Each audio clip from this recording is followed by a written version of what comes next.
আসসালামু আলাইকুম রহমতুল্লাহ বারাকাতুহু। প্রিয় বন্ধুরা, সবাই কেমন আছেন? আশা করি সবাই ভালো আছেন, সুস্থ আছেন। চলে আসলাম আবারও আপনাদের মাঝে। আমার প্রিয় বন্ধুরা অনেকেই কিন্তু আছেন যে অনেকে আবার জানতে চাইতেছেন, মানে ইরানের অবস্থা বর্তমানে কি কি অবস্থা চলতেছে।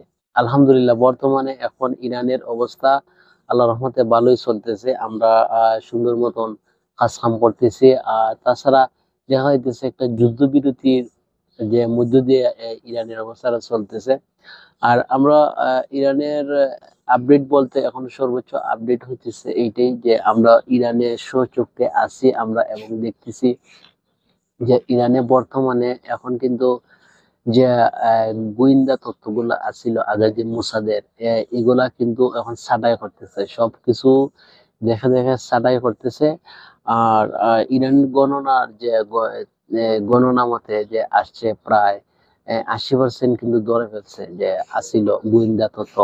আর আগে কিন্তু এত পুলিশ যে রাস্তাঘাটে ছিল না, এখন কিন্তু প্রত্যেক দিন আমরা তো ইরানে আনলিখেন আছি যে বাঙালি ধরে না, আর নাহলে কিন্তু সব দেশের মানুষগুলা কিন্তু ধরে ধরে ফাটায়। তো এখন প্রত্যেক দিন কিন্তু যে যে জায়গাতে যাই সে জায়গাতেই কিন্তু মানে পুলিশের আহ মুখামুখি হইতে হয়, পুলিশের মুখামুখি হইতে হয় প্রত্যেকটা দিন। তো এখন বর্তমানে বেশি চেক চলতেছে ইরানে, বর্তমানে কিন্তু বেশি চেক চলতেছে। প্রতিটা মানুষই যারা যারা তাদের যে আওতায় আছে, যে তারা একটু সন্দেহ সন্দেহবাচক আছে, তাদেরকে কিন্তু এখন তারা কিন্তু চেক করে। তো সর্বশেষ হইতেছে এখন আমার প্রিয় বন্ধুরা যারা আছেন, হয়তো সাধারণ মানুষ বাংলাদেশে আছেন, অনেকে মানে বুঝতে পারেন হয়তো সাময়িক সময়ের জন্য যুদ্ধবিরতি এটা হয়েছে। হ্যাঁ, যুদ্ধবিরতি হয়েছে আলহামদুলিল্লাহ। যদি কথাবার্তায় তাদের মিলে অবশ্যই এটা সম্পূর্ণ আহ, সারবো, আর যুদ্ধ না হওয়ার সম্ভাবনা আছে। আর যদি অবশ্যই যদি তারা কোনো কঠোর ধরনের যে শর্ত দেয় আমেরিকা প্লাস ইসরায়েলের সাথে, অবশ্যই মানে ইরান কোনো সময় মানবে না।